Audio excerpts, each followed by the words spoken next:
దేశ రాజధాని ఢిల్లీలో మాత్రమే కాకుండా భారతదేశంలో ఉన్న ముఖ్య నగరాల్లో వీధి కుక్కలకు మద్దతుగా పోరాటాలు జరుగుతున్నాయి. వీధి కుక్కలపైన సుప్రీంకోర్టు ఎందుకంత ఆగ్రహం వ్యక్తం చేసింది అనేటువంటిది వాళ్ళ ఆరోపణ అయితే, మనుషులు ప్రాణాలు కోల్పోతూ ఉంటే, రేబిస్ కాలనాగులా వెంటాడుతూ ఉంటే సుప్రీంకోర్టు అలా అనటంలో తప్పేముంది అనేటువంటిది మరొక వాదన. వీధి కుక్కలపై సుప్రీం ఇచ్చినటువంటి ఆదేశాలని పాటించాలా వద్దా అనేటువంటి మీమాంసలో ఉన్నటువంటి తరుణంలో అసలు సుప్రీంకోర్టు వీధి కుక్కలపై అంత ఫోకస్ పెట్టాల్సినటువంటి అవసరం ఏంటి అనేటువంటి దానిపై ఇన్ డీటెయిల్గా ఇన్ డెప్త్గా డిస్కస్ చేద్దాం senior journalist, senior political analyst doctor Prasad Murthy గారితో. సార్ నమస్తే. నమస్తే అజయ్. సార్, రెండు భిన్న ధృవాలుగా విడిపోయారు ఇప్పుడు. ఒక వర్గమేమో వీధి కుక్కలకు మద్దతుగా, మరొక వర్గమేమో జంతు ప్రేమికులుగా సుప్రీంకోర్టుకి ఎగెనెస్ట్గా, లేకపోతే దీనికి ఎగెనెస్ట్గా. ఏంటి అసలు ఎవరి పోరాటానికి ఇప్పుడు మద్దతు నిలబడాలి? సామాన్యులు, తటస్థులుగా ఉన్నటువంటి వాళ్ళు.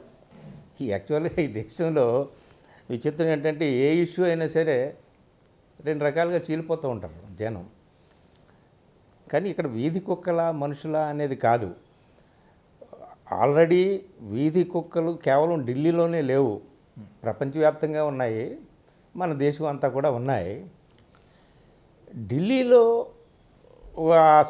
వీధి స్ట్రీట్ డాగ్స్ ఏవైతే అనండి, వాటికి సంబంధించి ఆల్రెడీ ఇంతకుముందు సుప్రీంకోర్టు కొన్ని ఆదేశాలు జారీ చేసింది ఆల్రెడీ. ఏది మొన్న ద్విసభ్య బెంచ్ ధర్మాసనం ఇచ్చినటువంటి డైరెక్టివ్స్ కాకుండా అంతకుముందు డైరెక్షన్స్ ఇచ్చింది.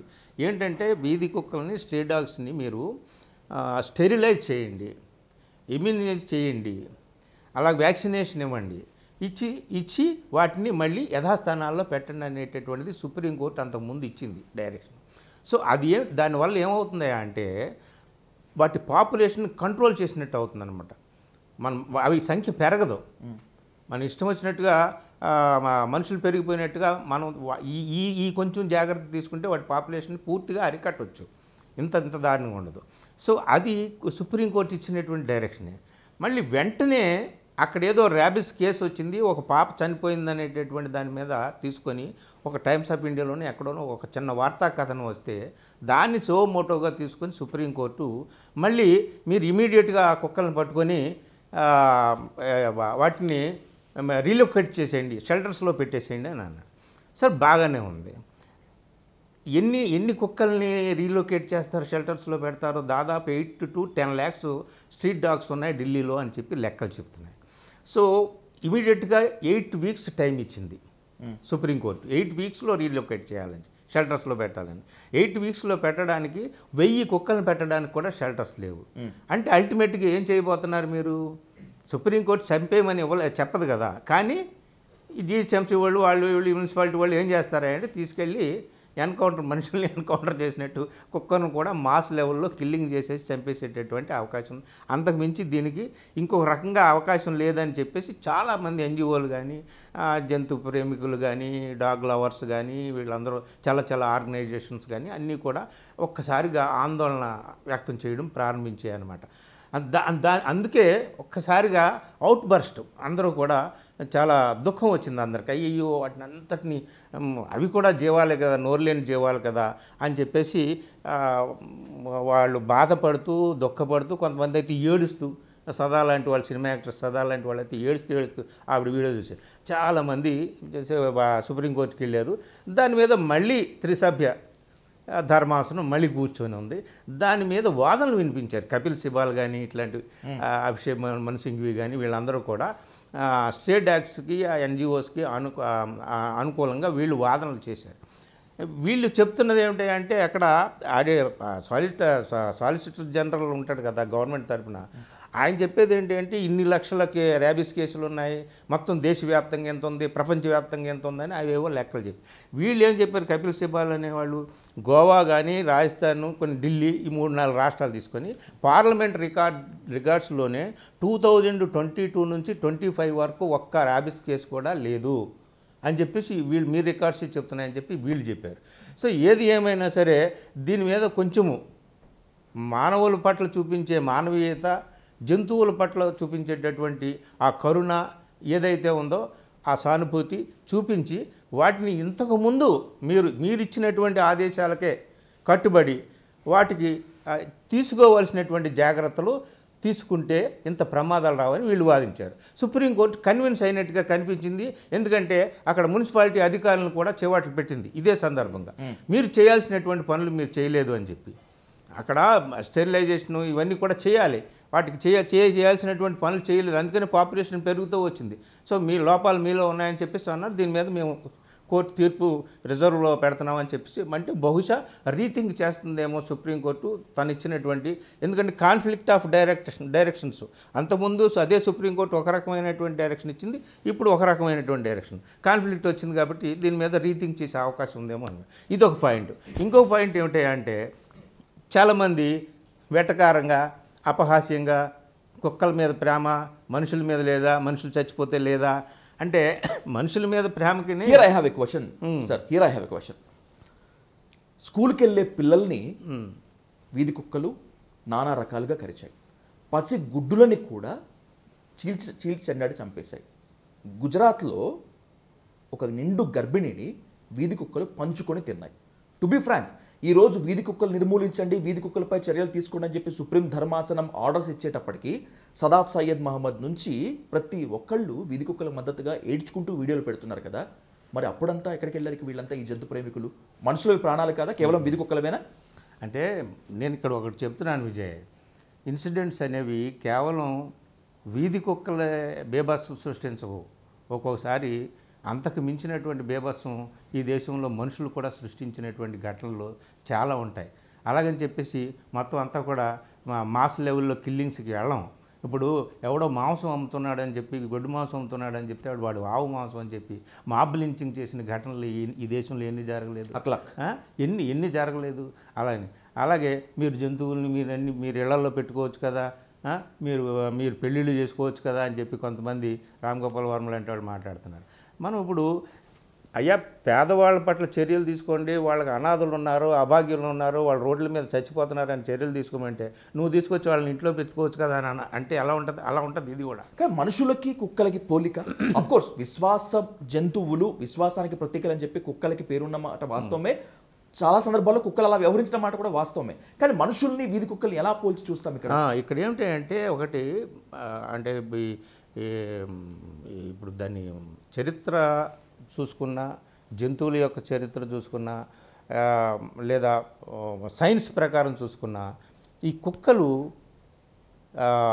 మానవులు ఉండే చోటే ఉంటాయి, అడవుల్లో ఉండే జంతువులు కాదు. ఇది సైంటిస్టులు చెప్పినటువంటి మాట ఇది. కాబట్టి అడవుల్లో ఉండవు, అవి అడవుల్లోకి తరివేసినా సరే ఉండవు. ఈ రోజున మీరు టైగర్స్ని కాపాడమంటున్నారు, సింహాలను కాపాడమంటున్నారు, భయంకరమైన క్రూర మృగాలను కాపాడమంటున్నారు. మరి కుక్కలను కూడా మీరు మానవత్వంతో చూడండి, దయతో చూడండి అని అంటున్నాం.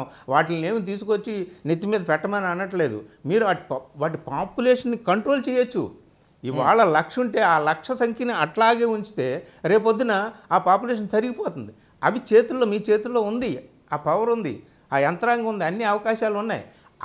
ఆ చర్యలు తీసుకోమంటున్నాం. అంతే తప్ప మనుషుల్ని కరిచేస్తున్నాయంటే మనుషులు పోతే పోయేలా అని అనడం కాదు. అట్లా కంపారిజన్ చేయాల్సినటువంటి అవసరం లేదు. మనుషుల మీద ప్రేమ లేదని కాదు.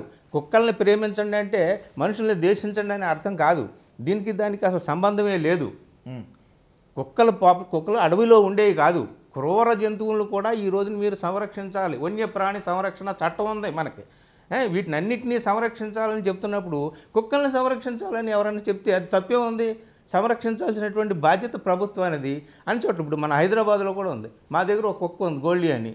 అది ఎక్కడి నుంచో వచ్చింది, చిన్న పిల్లప్పుడు, సంవత్సరం 6-7 నెలలు కూడా ఉండదు. అప్పటికే దాన్ని స్టెరిలైజ్ చేశారు జిహెచ్ఎంసీ వాళ్ళు పట్టుకొని. సో గవర్నమెంట్ కానీ నిజంగా అట్లాగా చర్యలు తీసుకుంటే అంత పబ్లిక్ మేనేజ్ అంతలా పెరగదు. మనం చర్యలు తీసుకోవచ్చు, కానీ రేర్ ఇన్సిడెంట్స్ జరుగుతాయి. కేంద్ర పశుసంవర్ధక శాఖ ఇచ్చినటువంటి లెక్కలని నామమాత్రంగా ఒకసారి కనుక చూసుకున్నట్లయితే 2024 సంవత్సరంలో యావత్ భారతదేశంలో 37 లక్షల పైచిలుకు డాగ్ బైట్స్ కేసెస్ నమోదైతే 2025 జనవరిలో కేవలం 4 లక్షలు ఒక్క నెలలోనే. ఇదంతా ప్రభుత్వ వైఫల్యము, ఆయా డిపార్ట్మెంట్ల వైఫల్యమా, లేకపోతే మనుషుల వైఫల్యం కూడా ఉందా? ఎలా చూడాలి?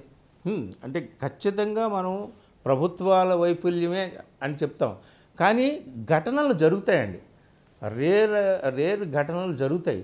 అవి కేవలం కుక్కలే చేసినా మనుషులు చేశారా అనే కాదు, అన్ని ఘటనలు జరుగుతాయి. అలా జరిగినప్పుడు అవి జరగకుండా చర్యలు తీసుకోవాలి. ఇప్పుడు పిల్లలకి ఎన్నెన్నో ఘటనలు జరుగుతున్నాయి.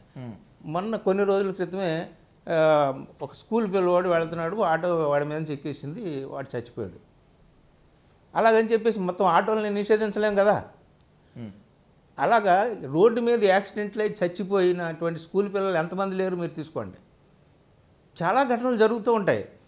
ఇంకంటే నోరు లేదు, అవి ఏమి వాదించలేవు కాబట్టి కుక్కల మీద మనం ఏమైనా చేయొచ్చు అని చెప్పి. అంటే ఒకటి, మీరు షెల్టర్స్లో పెట్టమన్నారు కదా, సుప్రీంకోర్టు షెల్టర్స్లోనే పెట్టమని, చంపేమనలే. మీరు షెల్టర్స్ని ఏర్పాటు చేయండి. పని సాధ్యమయ్యే పనేనా? అది సాధ్యం అవ్వదు.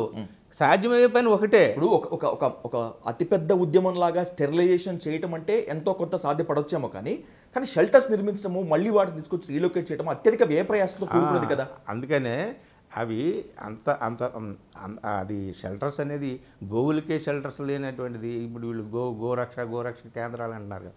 సో అట్లాంటిది ఏం కాదు, కానీ ఇది చేయొచ్చు. వాటి పాపులేషన్ కంట్రోల్ చేసేటటువంటి పని మాత్రం చేయొచ్చు.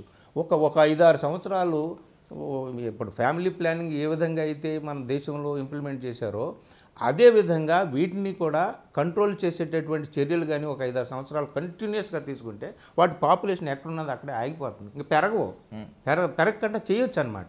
సో అట్లాంటిది చేయండి అని అంటున్నారు జంతు ప్రేమికులు. అంతేగాని వాళ్ళని అవగాహన చేసి వాళ్ళని నువ్వు ఇళ్లల్లోకి తీసుకొచ్చి పెట్టుకో, వాటిని పెళ్ళిళ్ళు చేసుకో, వాటితో కాపురాలు చేయి అనడం అది సబబు సరైనటువంటి తెలివైనటువంటి వాళ్ళు మాట్లాడేటటువంటి మాటలు కాదు. ఎందుకంటే జంతు ప్రేమే, మానవ ప్రేమే. ఎవరి మీదైనా చూపించండి, కరుణ చూపించండి, సకల ప్రాణుల మీద చూపించండి అని బుద్ధుడు పుట్టినటువంటి దేశం మనది. ఆఖరికి పువ్వులు కూడా ఎక్కడికి అందిపోతాయని మన కవిత్వాలు రాసినటువంటి దేశం మనది. కాబట్టి కుక్కల మీద ప్రేమ చూపించడం అనేది తప్పు కాదు, ప్రభుత్వాలు చేయాల్సినటువంటి పని చేయాలి. అక్కడ సుప్రీంకోర్టు కూడా ఢిల్లీ మున్సిపల్ వాళ్ళ కార్పొరేషన్ వాళ్ళని చేవాట్లు కూడా పెట్టింది, మీరు చేయాల్సినటువంటి పనులు చేయలేదు, అందుకని ఇంత ఇదిగా జరుగుతుందని చెప్పి ఆ డైరెక్షన్లో ఏమైనా సుప్రీంకోర్టు చర్యలు తీసుకుంటుందేమో నెక్స్ట్ వచ్చేటటువంటి దాంట్లో చూద్దాం. రైట్. వీధి కుక్కల అంశంపై ఇప్పటికే త్రిసభ్య ధర్మాసనం నిర్ణయం పెండింగ్లో ఉన్నటువంటి నేపథ్యంలో ఖచ్చితంగా మనం ఆ పరిణామం పైన వెయిట్ చేద్దాం. అది వచ్చిన తర్వాత కూడా మళ్ళీ మాట్లాడుకుందాం. థ్యాంక్ యూ ప్రసాద్ మూర్తి గారు. Thank you. అలాగే మీ డైల్ న్యూస్ ప్రేక్షకులందరికీ కూడా నా హృదయపూర్వక అభినందనలు తెలియజేస్తున్నాను. Thank you so much sir.